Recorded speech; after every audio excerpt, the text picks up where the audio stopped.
Assalomu alaykum va rahmatullohi va taala va barakatuh. Qadri baland qadrdonlarim, omonmisiz?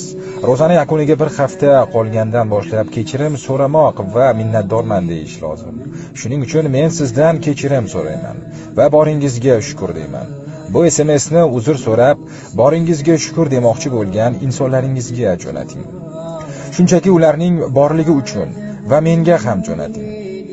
Agar men ularni qatoriga kirsam, agar o'zingizga qaytsa marra sizniki, xayolingizda yo'q odamlarga ham jo'natib qo'yavering. Zero ular sizni eslashingiz va ularni yodda saqlayotganingiz sezsin. Allohim tutayotgan ro'zamizni va ibodatlarimizni o'z dargohida qabul qilsin. Ajr savobini Allohning o'zi barchamizga mukammal qilib bersin. الشوق يبقى في اغترابي